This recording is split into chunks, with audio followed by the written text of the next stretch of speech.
Saya share screen dulu.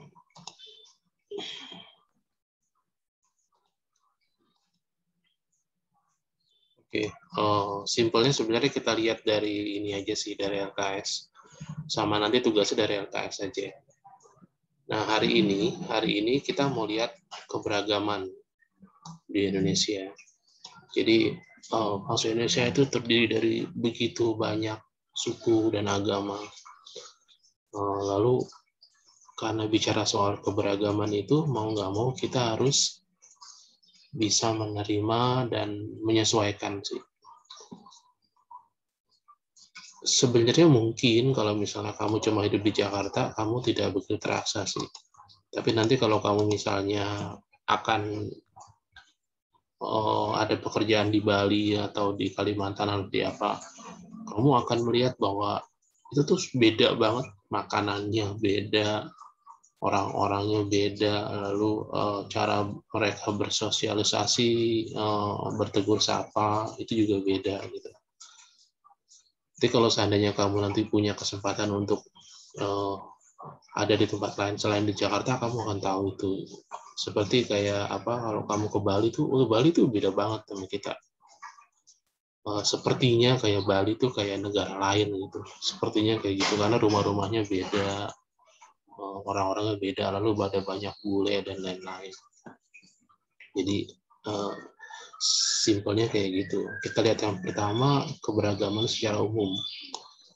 Secara umum ya memang secara umum bangsa Indonesia tuh terdiri dari sebenarnya dari bahasa lain tuh berbagai bangsa sebenarnya. Orang Padang, orang Aceh, orang Palembang, orang Bangka, orang Palembang sama Bangka aja beda. Orang Jambi dan orang yang lain itu tuh udah beda banget. Jawa, ya itu beda.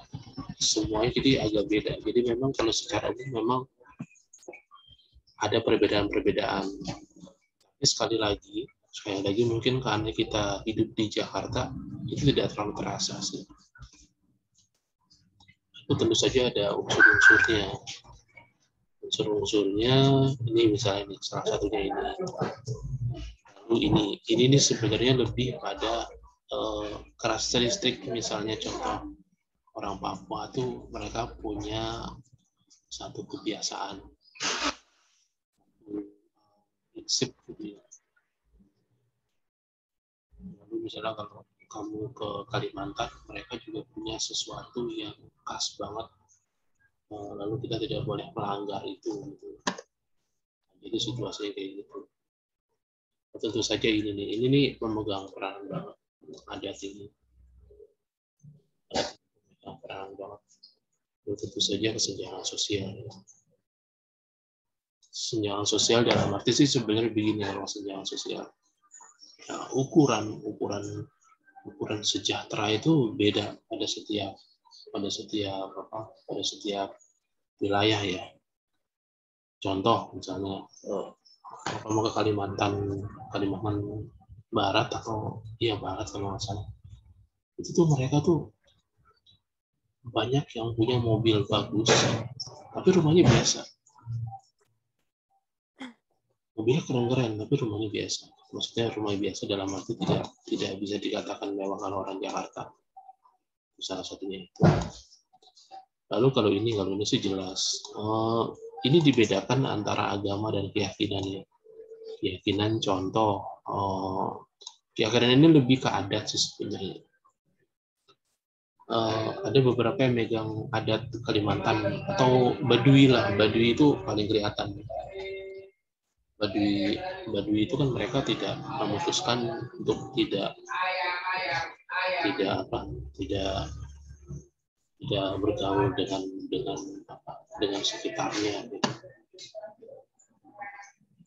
Jadi mereka punya satu sikap sendiri, punya satu prinsip sendiri, itu kayak gitu.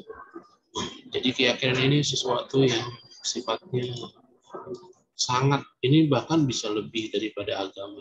Sesuatu yang mereka yakini, mereka jadikan gaya hidup, prinsip hidup, dan mereka itu tidak main-main dengan apa yang mereka yakini. Ini lebih kepada adat soalnya.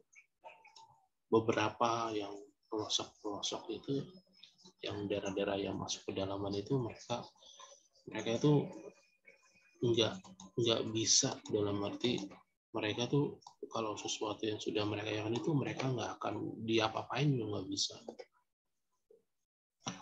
Nah ini juga harus dimaklumi, dalam arti misalnya contoh di setiap sudut di Jakarta itu ada banyak musola, ada banyak masjid gitu. Nah itu kan menyuarakan azan misalnya. Azan itu juga sebagai tanda waktu. Kadang-kadang ya mungkin kamu nggak begitu perhatikan ya. Itu kalau misalnya maghrib tidak ada azan itu rasanya aneh. Maghrib tapi nggak ada azan.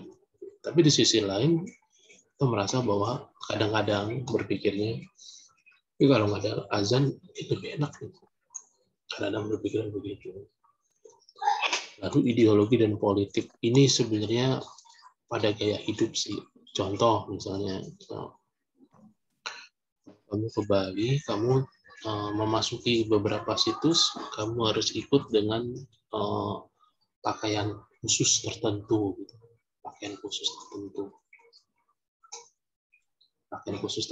dan kamu harus ikut aturan di situ, nggak boleh ngomong-ngomong yang tidak baik, nggak boleh berpikir yang tidak baik.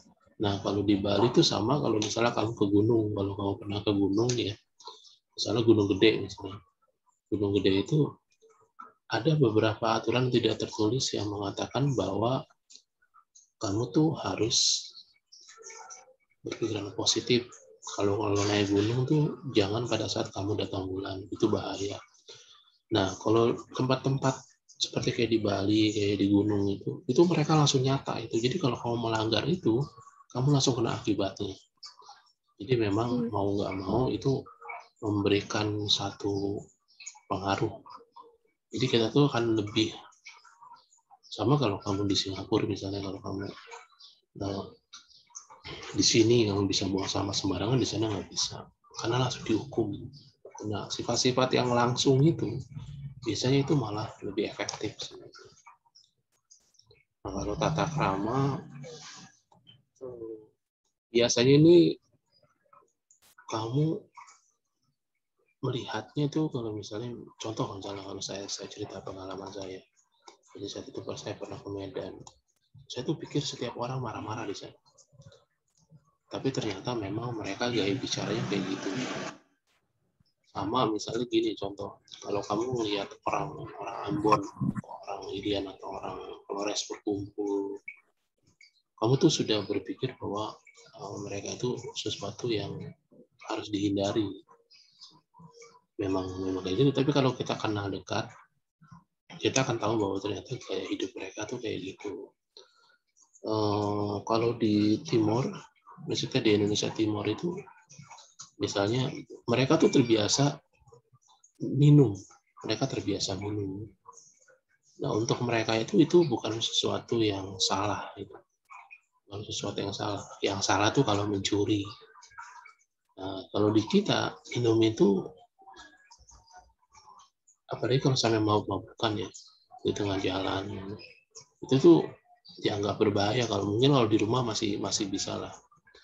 Kalau di sana tuh itu umum sekali bahwa mereka itu minum, teriak-teriak kayak gitu. Maksudnya dimaklumi gitu. Maksudnya itu sebagai sebagian dari beberapa hal yang kalau mereka lakukan di daerah mereka itu tidak melanggar peraturan. Kalau di sini melanggar peraturan di Jakarta maksudnya. Jadi kayak gitu.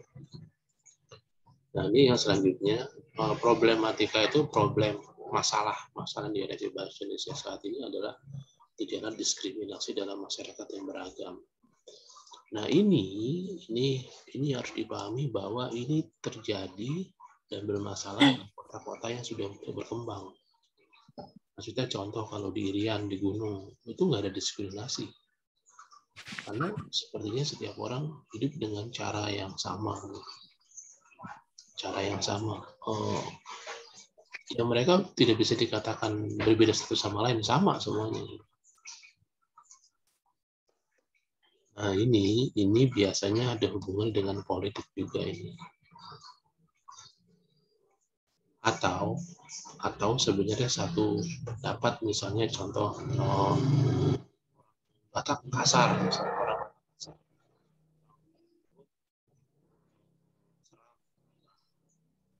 suka ribut, suka ini, nah itu kayak gitu.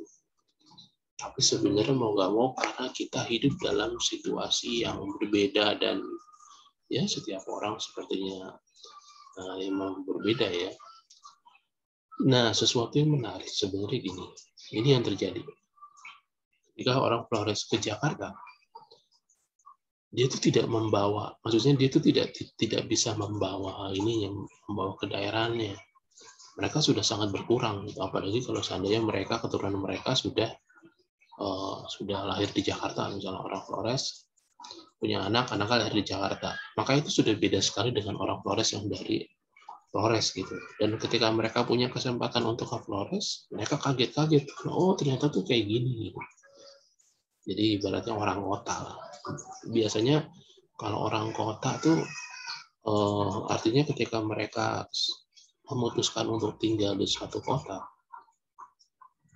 orang daerah ketika mereka memutuskan untuk tinggal di suatu kota tuh mereka berusaha untuk menyesuaikan dengan gaya hidup perkotaan. Tapi ya karena itu lantas biasanya jadi masalah juga soal ini misalnya. Soal ini jadi masalah karena kadang-kadang tetap misalnya kalau orang Batak sudah berusaha untuk sopan tapi mereka masih dikira kasar, misalnya kayak gitu. Orang Ambon misalnya, walaupun mereka sudah berusaha untuk jadi baik tapi orang masih curiga, kayak gitu sih sebenarnya. Karena apa ya, karena mindset kita kita berpikir secara keseluruhan, sementara mereka yang orang-orang daerah itu, mereka tuh sudah siap untuk menerima, menyesuaikan dengan budaya baru gitu, budaya perkotaan. Tapi kadang-kadang ya seperti pendatang gitu, kalau misalnya di daerah kamu ada pendatang, pasti pendatang itu akan dicurigai dulu. Jadi sebenarnya wajar juga sih, sederhananya kayak gitu. Nah, ini kalau misalnya kita melihat kepada kealahan ini, lalu kan kalau kehidupan kita kan lebih pada cinta kasih, jadi menerima perbedaan sebagai suatu rahmat. Perbedaan ada, ya selalu ada. Kita yang harus lebih dewasa menerima sehingga perbedaan itu bukan menjadi perbedaan lagi, tapi menjadi sesuatu yang melengkapi. Oh ternyata ada orang seperti ini. Oh ternyata orang dari misalnya dari Kalimantan itu baiknya di sini, kurangnya di sini. Nah kurangnya itu bukan menjadi sesuatu yang harus jadi masalah, tapi menerima bahwa mereka memang seperti itu. Nah jadi kayak gitu. Dimanapun kamu, kalau ini dalam praktik hidupnya, dimanapun kamu akan ketemu dengan orang yang pro sama kamu dan kontra sama kamu, orang yang suka sama kamu dan orang yang tidak suka sama kamu. Kamu harus bisa melihat itu. Dan terhadap orang yang tidak suka sama kamu harus lebih hati-hati. Lebih hati-hati dalam arti mungkin ada sesuatu yang kita sadar, kita tidak sadar kamu lakukan sehingga mereka tuh tidak suka sama kamu. Nah sementara itu kamu kan juga mesti harus mencapai cita-cita kamu kan. Kamu harus mencapai cita-cita kamu dan kamu juga harus perhatikan itu. Jadi seperti itu. Nah selanjutnya kalau kamu misalnya lihat ini, perhatikan nih halaman 23 dari LKS yang saya kasih itu. Ini ada beberapa pertanyaan. Nanti silakan dijawab ya, supaya bisa lebih cepat aja sih. Nah ini sampai sini doang sih. Jadi ini kan materi 10 nih, berarti materi pembelajaran 9. Nanti tolong dikerjakan, mau bisa kerjain di Word atau kamu bisa kerjain di WA juga boleh. Kalau sudah selesai, tolong kirim ke saya ya. Ini berarti Baik, pilihan ganda 5 dan bacaan 3 doang sih. Oke, sampai sini ada pertanyaan? tidak. Oke, setelah ini saya akhiri dan kamu kerjakan itu ya. Nanti dikumpul ke saya Oke. ya. Oke, thank you ya Yohana ya. Bye-bye. Iya,